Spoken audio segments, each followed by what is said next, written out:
Que Deus nos conceda a sua bênção, a sua graça, e derrame sobre nós a solução, né, para que nós possamos meditar de acordo com a sua vontade, de acordo com aquilo que Ele quer nos falar.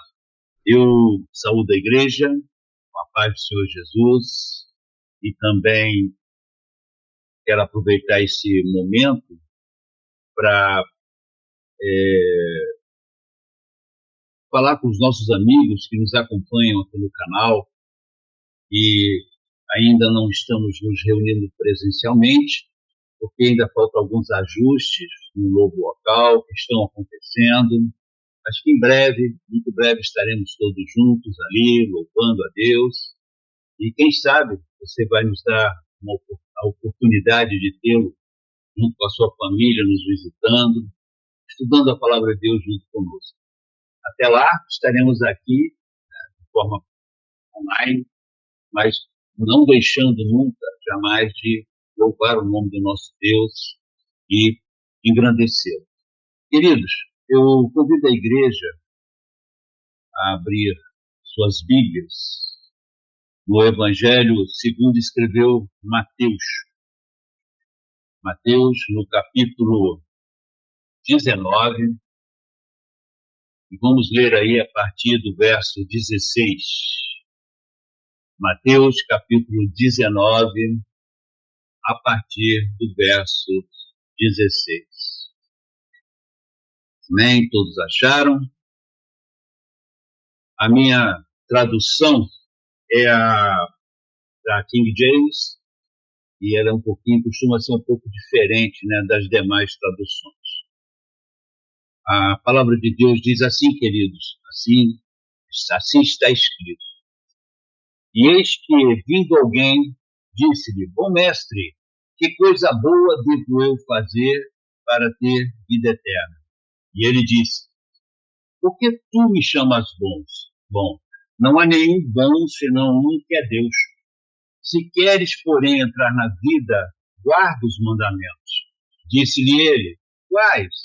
E Jesus disse: Tu não assassinarás, não cometerás adultério, não furtarás, não dirás falso testemunho, honrarás ao teu pai e à tua mãe, e amarás o teu próximo como a ti mesmo.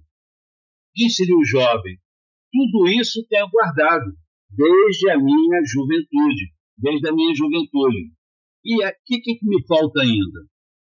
Disse-lhe Jesus: Se queres ser perfeito, vai, vende o que tu tens, dá aos pobres, e tu terás um tesouro no céu. Vem e segue-me. Mas o homem jovem, ouvindo esta palavra, foi embora triste, porque tinha muitas posses. Disse então Jesus aos seus discípulos: Na verdade eu vos digo, que um rico dificilmente entrará no reino dos céus. Agora, para enriquecer um pouco mais o que nós estamos lendo, vamos ler as passagens paralelas a esse texto de Mateus, apenas alguns versículos. Marcos 10, versículo 17 e o 21 diz assim: E estando ele pelo caminho, veio ali alguém correndo, e ajoelhando-se diante dele, perguntou-lhe: Bom mestre, o que farei para que eu possa herdar a vida eterna?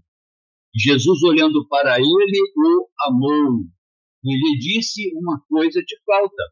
Vai pelo teu caminho, vende tudo quanto tens, dá aos pobres, e tu terás um tesouro no céu. E vem, toma a cruz e segue-me. Mas ele, entristecendo-se com o que foi dito, foi embora, afligido, pois ele tinha grandes posses. Já traz mais algumas informações aí. Agora vamos para Lucas 18, a partir do verso 18. Apenas também alguns versículos destacados. E um certo governante, olha outra informação importante, perguntou-lhe, dizendo: Ó mestre, o que eu farei para herdar a vida eterna? Ora, Jesus, ouvindo estas coisas, lhe disse: Ainda te falta uma coisa. vende tudo quanto tens, isso já no verso 22, e distribua entre os pobres, e tu terás um tesouro no céu, vem e segue-me. E ao ouvir esta palavra, ele ficou muito triste, porque ele era muito rico. E vendo Jesus que ele ficara muito triste, disse: quão dificilmente entrarão no reino de Deus os que têm riquezas, porque é mais fácil um camelo passar por um olho de agulha do que entrar um homem rico no reino de Deus. Esses textos, irmãos, trazem informações muito importantes. E antes de começar aqui a nossa reflexão, porque é uma reflexão, eu vou seguir, né, a mesma orientação dos meus mestres que me antecederam, e eu quero trazer uma reflexão pessoal, ou seja, Deus falou para mim, né, Deus conversou comigo. E meu desejo e a minha oração é que esta mesma reflexão possa vir a servir para outras pessoas também. Mas quero deixar claro que não vai ser uma pregação, mas uma reflexão pessoal, e espero que realmente venha a atingir outros corações que estejam precisados tanto quanto eu estou. Então aqui nós vemos um jovem cheio de qualidades impactantes, né? Rico, investido de autoridade, praticava os mandamentos, evitava o erro, ajudava o seu semelhante, não faltava aos seus compromissos religiosos, era impossível e tinha um coração tão sincero e verdadeiro que Jesus o amou por conta disso, por esta qualidade. E aqui, queridos, nós vemos um acontecimento muito triste. Porque, embora ele tivesse todos esses predicados, todas essas qualidades, tão assim evidentes, né, a ponto de impactar Jesus. Gente, ele impactou Jesus. Porque Jesus olha o coração. Jesus não olha a forma, mas ele olha o coração da pessoa. E a Bíblia diz que Jesus o amou. O amou. Havia sinceridade nesse moço, nesse garoto, né? No entanto, este jovem se perde eternamente. E essa é a parte triste da história. Embora bem-sucedido, ele chega até Jesus vazio, frustrado e com a seguinte pergunta: o que me falta ainda? Percebe? Nos textos que nós lemos, nós vemos ele vindo correndo e se ajoelhando diante de Jesus e perguntando para Jesus: Jesus, o que eu faço para entrar na vida eterna? Ora, nós estamos falando de um jovem com virtudes evidentes, um camarada que era observado pela comunidade local e era extremamente respeitado. Ele era um governante, é o que o texto diz. E ele é um cara que ocupava uma função de liderança, a Bíblia não diz claramente qual que era, mas ele tinha uma função de destaque na sociedade em que ele vivia. E era respeitado por causa disso. Não era comum alguém ocupando um cargo de evidência saísse correndo e se ajoelhasse aos pés de qualquer pessoa. Isso era totalmente fora de qualquer padrão. No entanto, esse jovem faz isso. Ele sai correndo ao ver Jesus, se ajoelha aos pés dele e faz a pergunta certa. E demonstra exatamente o que estava no coração dele. Jesus, o que eu faço para entrar na vida eterna? Ou seja, o que a gente pode ter como entendimento a partir desse ponto? Ele estava vazio. Ele estava vazio mesmo a despeito de cumprir toda a lei, de fazer as coisas da forma correta.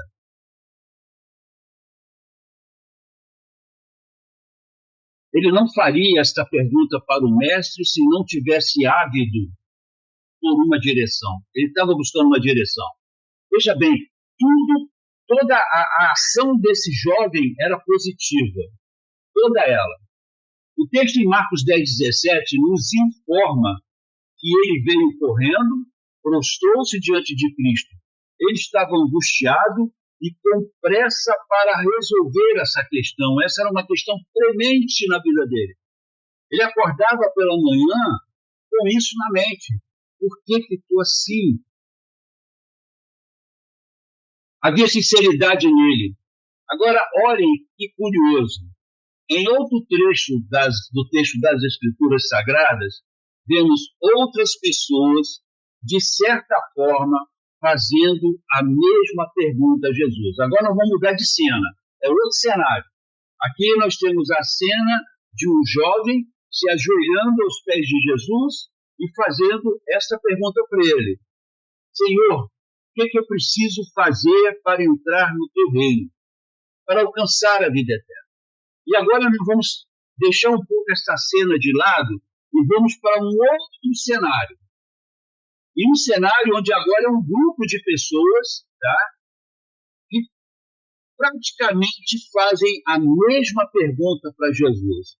Vamos lá para Mateus capítulo 7. É importante que vocês me acompanhem na Bíblia, tá? Porque esse texto é um texto também conhecido, mas eu creio que está sendo muito pouco observado. Olha o que Mateus 7, versículo 21 ao 23 diz. Mateus 7, de 21 ao 23.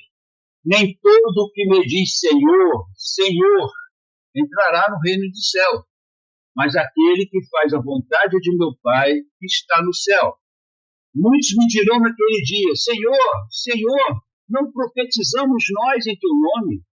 Em teu nome não expulsamos os demônios? E em teu nome não fizemos muitas maravilhas?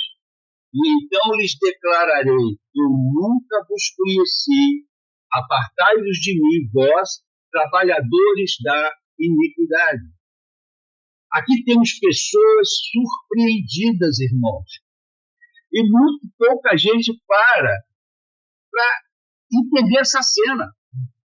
Nós temos pessoas aqui que ficaram surpresas. Por que, Cleiton? Por que elas ficaram surpresas? Não esperavam pelo que aconteceu com elas. Elas aguardavam a coroa da vida. Estavam lá na fila para serem coroados com a coroa da vida. No entanto, são colocados à parte, especificamente à esquerda de Jesus, aguardando o cumprimento da pena eterna. Imagine isso. Uma galera que nós não sabemos o quanto de gente está neste grupo, alguns milhões talvez, alguns bilhões talvez, não sabemos, mas o fato é que esse grupo ficou surpreso, porque aguardavam uma outra ação da parte de Jesus e, no entanto, recebem dele uma orientação. Fiquem desse lado esquerdo. E os anjos vêm e os colocam ali do lado esquerdo.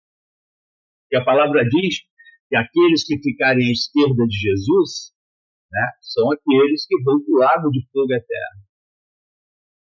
Agora, queridos, olha que coisa interessante. Se nós formos analisar a pergunta que eles fazem para Jesus, mas Senhor, porque, olha só, eles começam a tentar um recurso. Eles tentam fazer algo para mudar a situação que eles estavam envolvendo naquele momento. Eles iam para o inferno. Eles estavam a caminho do inferno, perdidos eternamente. Zilhões de anos se passando e ainda nem tinha arranhado o limiar do início do que estava acontecendo. E aí eles perguntam para Jesus, se eu fosse parafrasear o que eles falaram, ficaria mais ou menos assim, Jesus, por favor, nos diga o que foi que faltou. O que foi, Jesus, que faltou para nós? Para o Senhor nos condenar.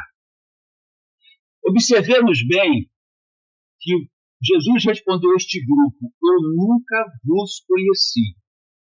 Quando eles fazem essa pergunta para Jesus, Senhor, o que foi que faltou para nós? Porque quando eles dizem assim, mas fizemos isso, fizemos aquilo outro, se justificam diante de Cristo na espera que possam reverter a atual situação deles. que foi que faltou Jesus para nós? Para que o Senhor nos envie para o inferno. O termo grego, gente, usado aqui em Mateus 7:23, dentre outras coisas, é uma expressão idiomática judaica para descrever uma relação sexual entre um homem e uma mulher. Amados, não existe nada mais intimista do que uma relação sexual entre um homem e uma mulher. Essa expressão idiomática, ela também descreve outras coisas, mas dentro do contexto apresentado, o que Jesus queria dizer é o seguinte: vocês não tiveram intimidade comigo, eu não fui íntimo de vocês também. Não os conheço, não conheço vocês. Neste momento, quando Jesus faz essa declaração, e vamos prestar atenção numa coisa, ele faz essa declaração de maneira formal, pois ele está no seu tribunal. Ali é um tribunal, gente. E não sei se vocês já tiveram curiosidade, eu já tive, de ver, já vi algumas vezes, como é que funciona um julgamento. Na parte final do julgamento, assim que o júri já traz o seu voto, a sua sentença, o juiz, antes de aplicar a pena, ele faz uma consideração final. E nessa consideração final, para justificar a pena, tá, ele traz a visão jurídica, a visão do entendimento dele, que na realidade acaba sendo uma visão de entendimento jurídico sobre o ocorrido, sobre o que aconteceu. E Jesus faz exatamente isso aqui. Tá? Então ele faz as suas considerações finais. Ele diz assim: eu nunca conheci vocês. Vocês nunca fizeram parte de mim. Eu nunca fiz parte de vocês. Não houve intimidade entre nós. Porque o texto trata de intimidade. Intimidade. Por isso que é forte essa expressão idiomática judaica, porque ela fala de uma relação sexual. E como eu disse, não existe nada mais íntimo do que isso, dentro de uma relação humana. E aí, queridos, logo depois dessa consideração final, ele traz a sentença. Ele cumpre exatamente os trâmites de um julgamento. Tá? E aí ele aplica a pena. Apartai-vos de mim, vós trabalhadores da iniquidade. E olhe que Jesus aqui fala de uma maneira tão dura, porque ele fala de gente operando para o mal.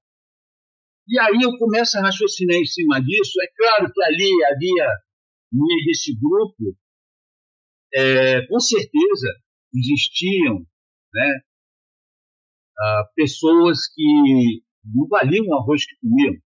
Gente ruim, gente perversa, gente que, como Paulo chama, mercadores da fé. Claro que tinha esse tipo de gente ali.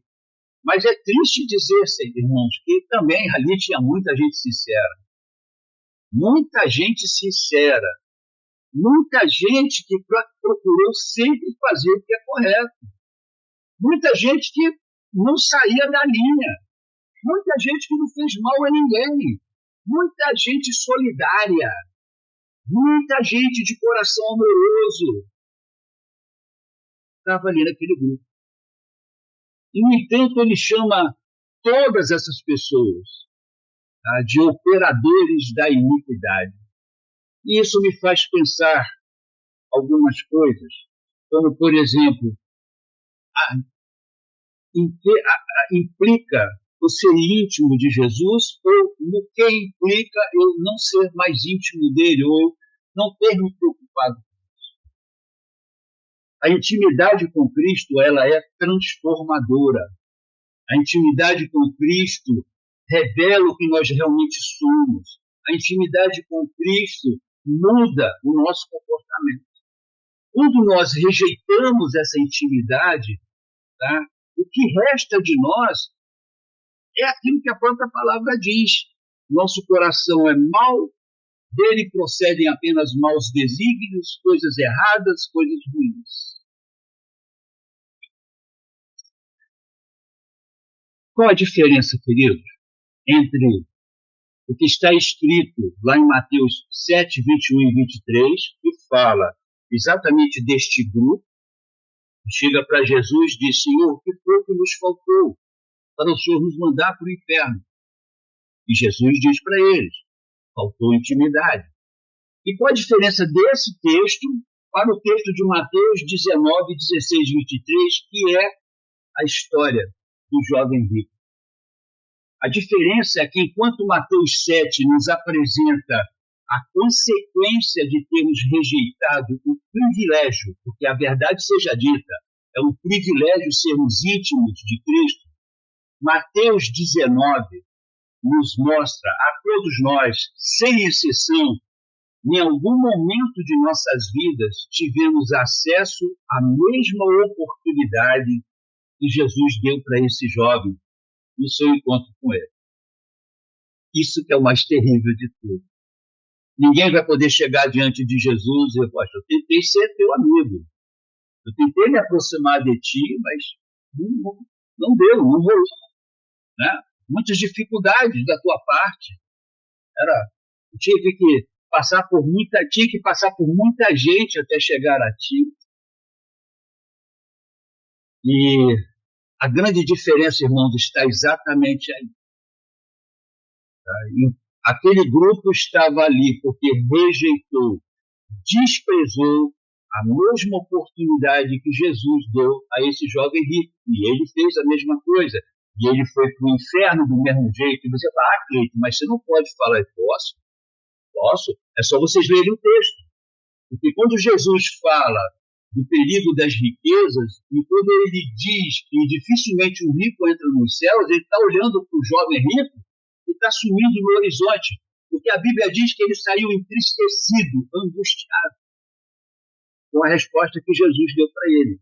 E Jesus, olhando para esse camarada, se distanciando dele, se afastando dele, sumindo lá no horizonte, Jesus se volta para os discípulos e diz: dificilmente o rico vai entrar no reino dos céus.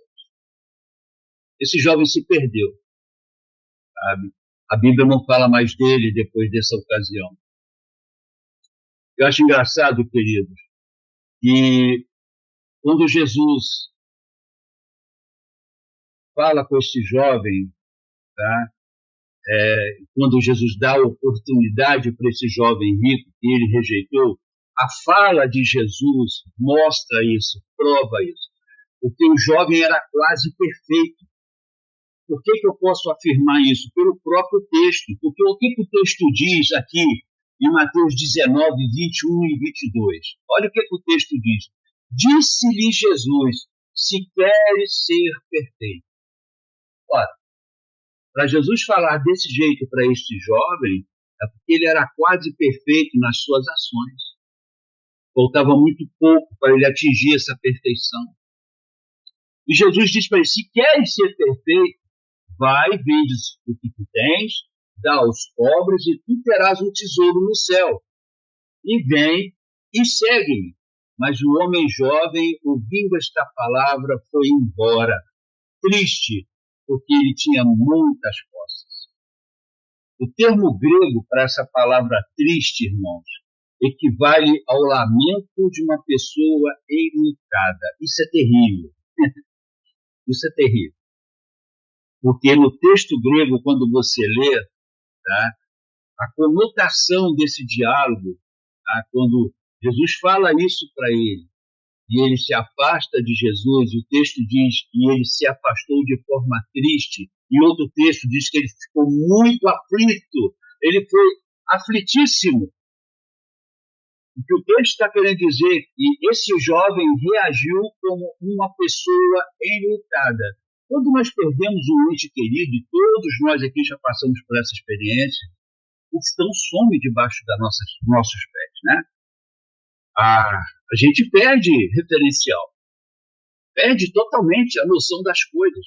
O impacto é tão grande que para você se recompor, você leva dias. Foi nesse estado que esse jovem saiu de perto de Jesus, depois que ele ouviu essas palavras dele. É enlutado.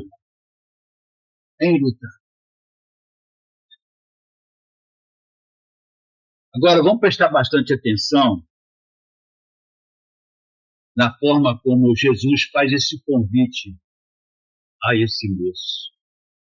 Jesus cita os mandamentos para ele, elenca os mandamentos, ele fala para Jesus, Jesus, isso tudo eu faço desde novinho. E era verdade o que ele estava falando, não tinha nenhuma mentira ali. Mas olha o que Jesus fala para ele, se queres ser perfeito. E a perfeição está exatamente nessa intimidade. Somos perfeitos quando somos íntimos de Cristo. Somos perfeitos quando estamos bem próximos dele, coladinho com ele. Vai muito mais além, irmãos, do que ir aos cultos. Esse jovem ia. Vai muito mais além de estudarmos a Bíblia em grupo, de cantarmos louvores a Deus, levantarmos as nossas mãos para ele. Intimidade é um outro departamento. É uma escalada maior, sabe? É você estar no topo, ali, junto com Cristo, falando com ele. É quando Jesus diz, quer falar comigo, você vai e fecha a porta do teu quarto. É algo mais íntimo do que isso, porque está dentro do seu quarto, num lugar que você não leva qualquer um para lá. O seu quarto ele não é aberto às visitas da sua casa. O seu quarto é algo íntimo. E Jesus diz assim, quer ser perfeito? Faz isso. Se desfaça do que você tem, dá aos pobres, e depois você vem me seguir. Aí fala assim, Cleiton, mas qual é o link que existe entre essa determinação de Jesus e intimidade? A palavra de Deus nos mostra lá em Mateus 5,48, diz assim, sede vós, pois, perfeitos, como é perfeito o vosso Pai que está no céu. Veja bem que isso é um mandamento, está no imperativo, não é opcional.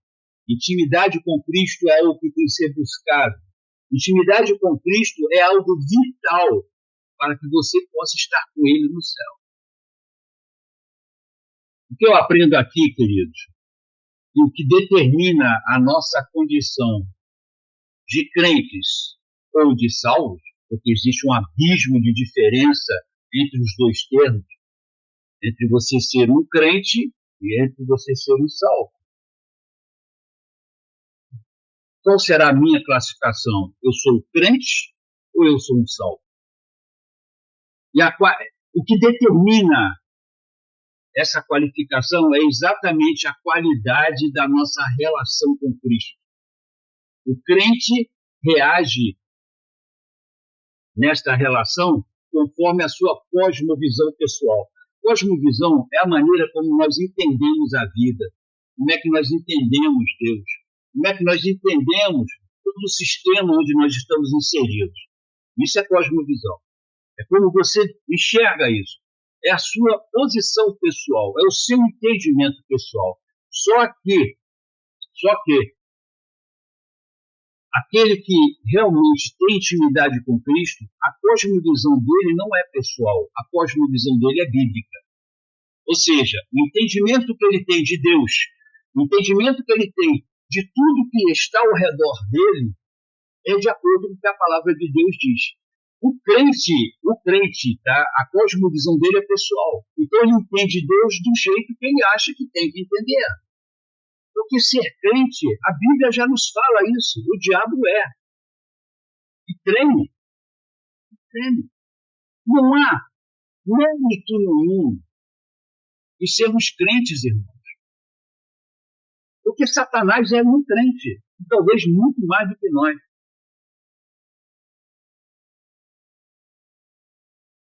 Portanto, essa reação ela é menos intensa na vida de um crente, porque a relação dele com Cristo é muito superficial.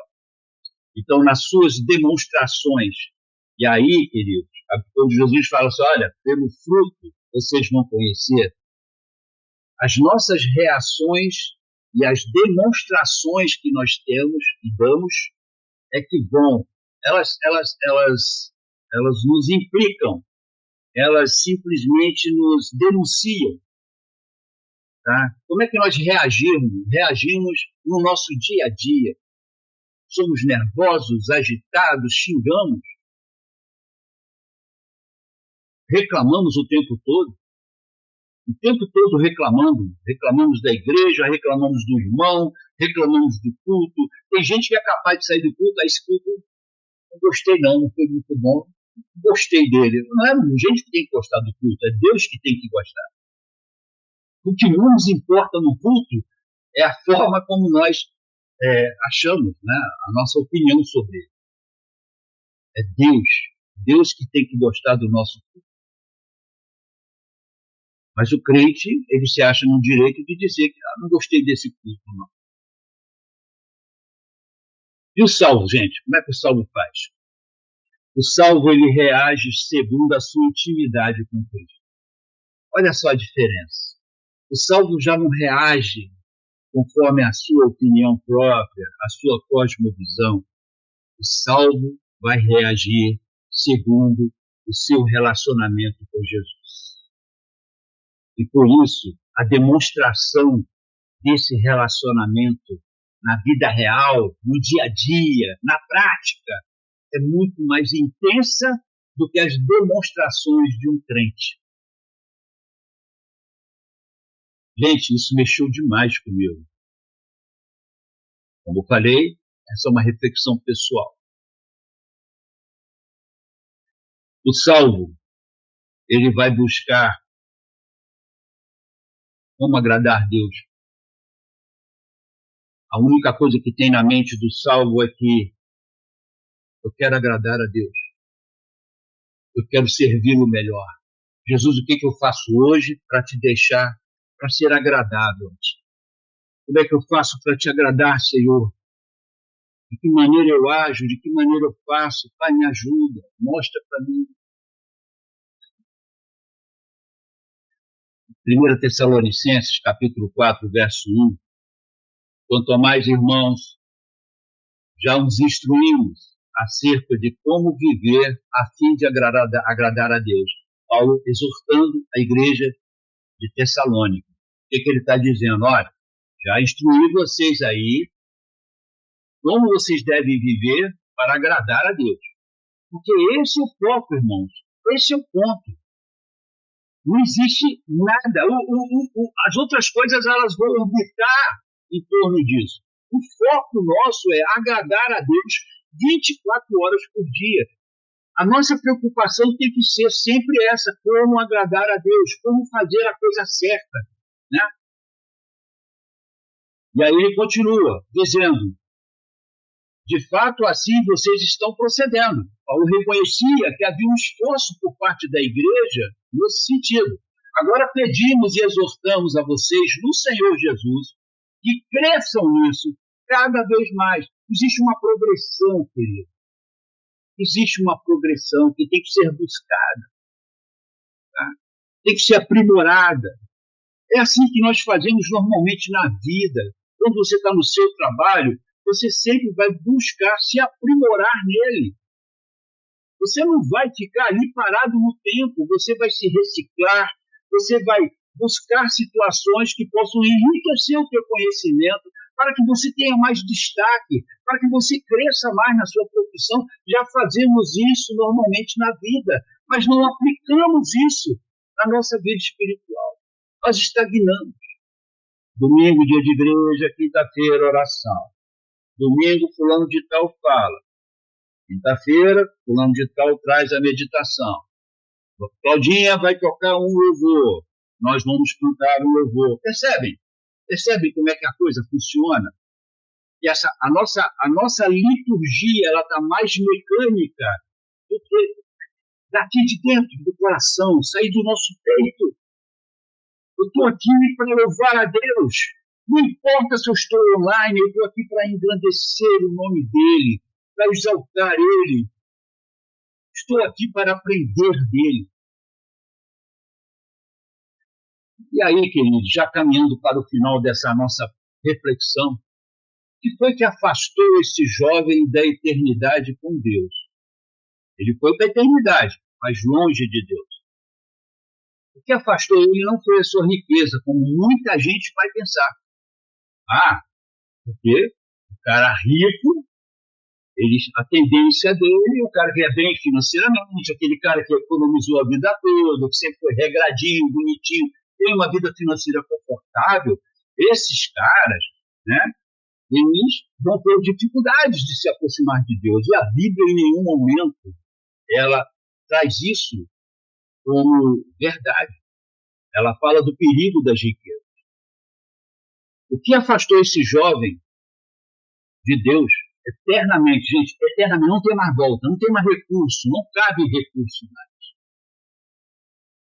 Foi exatamente o fato dele não ter sido íntimo de Deus. Aí você fala assim, mas eu não entendi ainda o link, essa relação. É simples. O salvo obedeceria a Jesus naquele exato momento. Porque a maior riqueza dele seria ter a presença de Jesus na sua vida. O salvo queria ficar colado do lado de Jesus, igual chiclete, sabe? O salvo não quer se afastar de Cristo em momento algum. Não tem beleza nesse mundo, não tem viagem, não tem prazer, não tem sexo, não tem nada que me afaste de Jesus. O que me dê como resultado o que Jesus me dá. Simples assim. O salvo, a reação do salvo é de acordo com a intimidade que ele tem com Deus. O crente não. O crente pensa nessas coisas. O jovem era muito crente. Muito crente. E eu posso afirmar para vocês que não foi a riqueza, porque se vocês forem lá para Lucas 19, depois com calma vocês olhem. Lucas 19, do verso 1 ao 9, que trata da história de Zaqueu. Zaqueu era tão rico quanto esse camarada.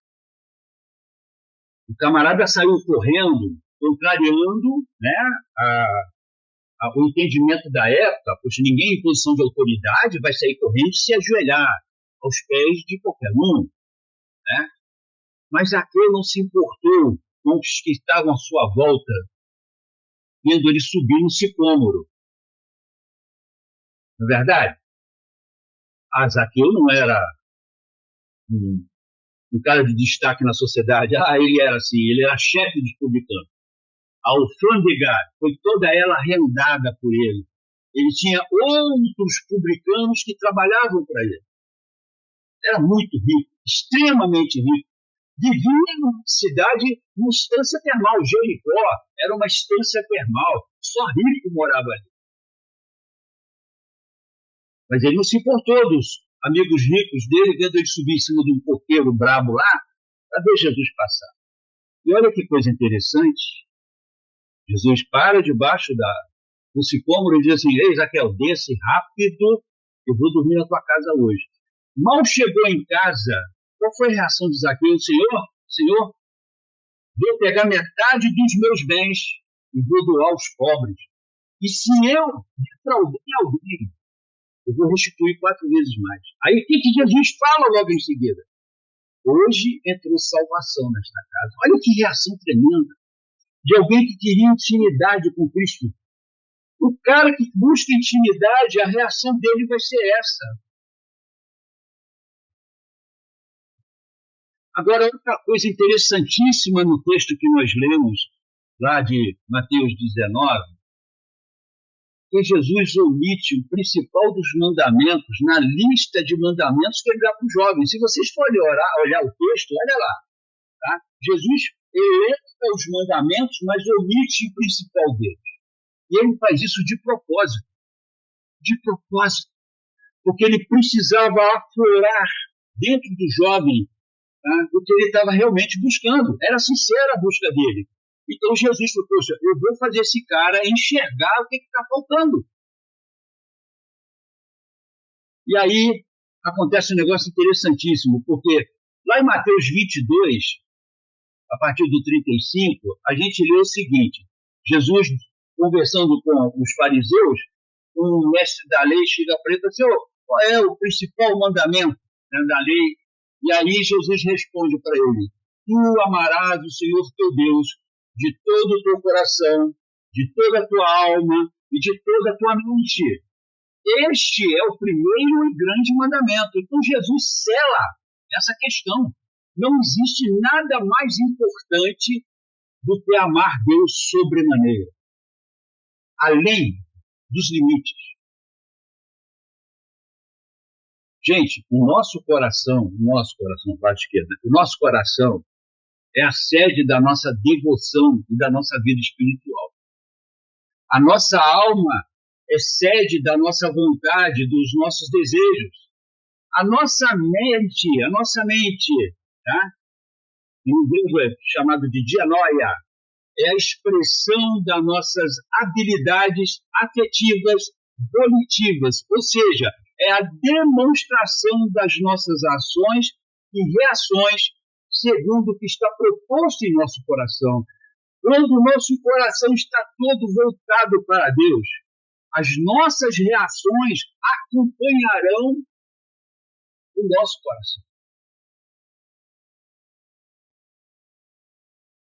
Aqui é uma questão de escolha, queridos, e isso fica muito claro no texto, que Jesus responde ao jovem, Senhor, o que me falta ainda? O que está faltando, Jesus? E Jesus diz para ele, está faltando intimidade. Está faltando você entender que você precisa amar a Deus mais do que qualquer outra coisa. E seu coração tem que estar totalmente voltado para Ele. O jovem rico escolheu reagir segundo o seu próprio entendimento. Esqueceu-se da essência do culto, do porquê da lei e do seu objetivo principal, e nós também nos esquecemos. Não vamos condenar o cara, porque nós fazemos a mesma coisa. Por que a lei veio? A lei veio porque quando Deus separa uma nação para separar, para cultuá-lo, e para através dessa nação trazer seu filho, Deus dá leis para esse povo, para dizer para eles, é assim que eu quero que vocês façam. O culto para mim não é do jeito que vocês querem fazer. O culto para mim está aqui, ó. Vocês vão usar esses utensílios aqui. Vocês vão cantar desse jeito aqui. Tá? Vocês vão separar turmas para fazer isso aqui. Tudo organizadinho, mas quem foi que deu? Foi Deus. Deus mostrou para o povo como ele queria receber o culto dele. Não somos nós que decidimos isso. Não somos nós que falamos, eu vou fazer isso aqui porque isso aqui é legal. Então o jovem rico, ele se esqueceu desse pequenino detalhe, que nós também nos esquecemos. O objetivo principal daquilo que Deus nos dá é para nós sabermos como fazer quando estivermos diante dele. E Deus quer intimidade. Deus quer intimidade, irmãos. Deus quer intimidade.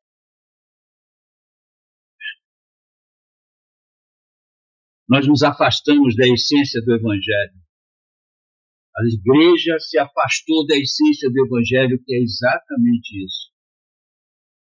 Em 2 Coríntios 5,14, esse texto, todas as vezes que eu leio ele, eu tremo, sabe? Eu me sinto mal. Porque o texto diz assim, porque o amor de Cristo nos constrange. Porque assim nós julgamos. E se um morreu por todos, então todos morreram.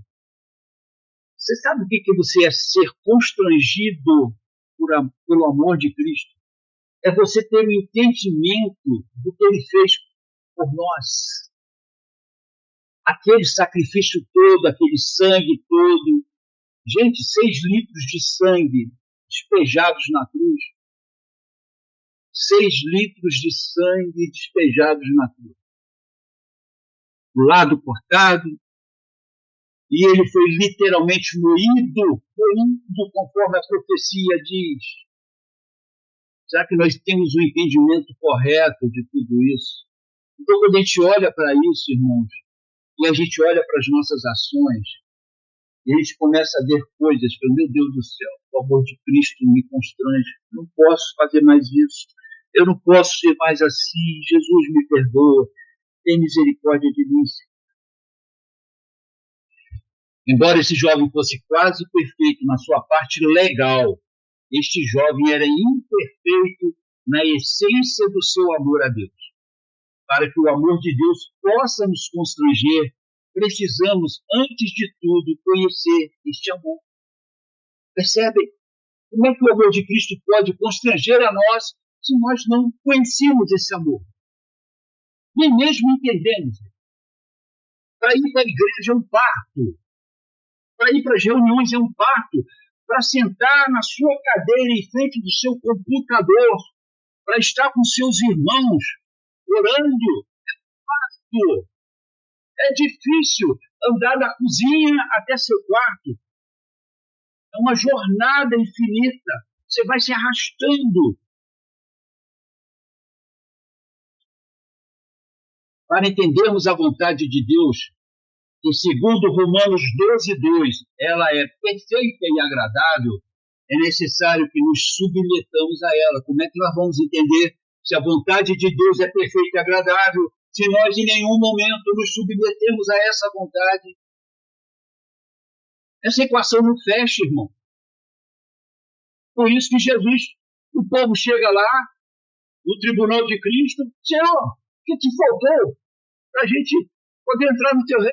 O Senhor está mandando a gente para o inferno, o que faltou? Isso. Esse entendimento. E tem muita gente que vai para o inferno de forma sincera, acreditando que na vida. Irmãos, o segredo é a intimidade com Jesus. O segredo é buscarmos essa intimidade. O segredo é nos aplicarmos nela. Este é o segredo. E isso faz total diferença entre um crente e um salvo. E foi esta a resposta que Jesus deu ao jovem rico. Falta intimidade para você. Como conclusão desta reflexão, vamos ler o texto de Mateus 7:24. Mateus 7:24, e aí a gente vai fechar. Diz assim: todo aquele, pois, que escuta essas minhas palavras e as pratica, assemelhá-lo-ei ao homem sábio que construiu sua casa sobre a rocha. Presta atenção. Jesus olha para o sujeito e diz assim: você pratica o que está sendo falado? Você pratica o que está sendo estudado? Aquilo que o irmão Reginaldo ministra, aquilo que o Carlos prega, Arlindo, o irmão Emélio? Será que nós praticamos todas aquelas coisas faladas? Né? Então Jesus diz assim: se você pratica isso, eu vou te comparar a um homem sábio que construiu a sua casa sobre a rocha. E aí, queridos, a pergunta que fica para nós, a nossa meditação, não somente de hoje, mas para toda a eternidade, é sobre qual estrutura nós estamos construindo a nossa casa espiritual. Nós estamos construindo essa casa na intimidade da rocha, que é Cristo, ou sobre a lógica da nossa própria cosmovisão. É duro, gente, é duro ver um inferno cheio de pessoas quase perfeitas, sinceras, verdadeiras, mas que recusaram a intimidade com Cristo. Eles fizeram a escolha deles. Não, isso aí não precisa ser assim. Não, isso aí é demais. Não há necessidade de todo esse esforço. Eu acho que se fizer assim vai dar na mesma. Não é o que eu acho, é o que a Bíblia diz. Quantos salvos temos no meio desses 40 milhões de evangélicos no Brasil, segundo o IBGE? Deixa eu apertar um pouco a corda com a permissão de vocês. Né? Quantos salvos vocês acham que temos no nosso hall de membros? No hall de membros da IBC Tijuca. Então, queridos, qual é a sugestão que eu faço aqui desse encerramento? Ao contrário do grupo de Mateus 7:22, que é o grupinho que está lá achando que vai receber a coroa da vida, e no final Jesus olha para ele e diz assim: fica longe de mim, conheço vocês. O grupinho lá de Mateus 7:22, ao contrário desse grupo, não vamos esperar a eternidade para descobrirmos essa resposta. Eles esperaram, ficaram surpresos. com a situação que desenvolveu. Eles esperaram a eternidade para descobrir isso. A proposta de Jesus agora é: ajam agora, modifiquem a sua estrutura agora, nesse exato momento, logo depois dessa palavra. É assim que Deus falou comigo. Vamos buscar Deus e sermos íntimos dele, enquanto ainda nós temos tempo. Que Deus abençoe vocês, queridos. Que essa meditação mexa com vocês como mexeu comigo.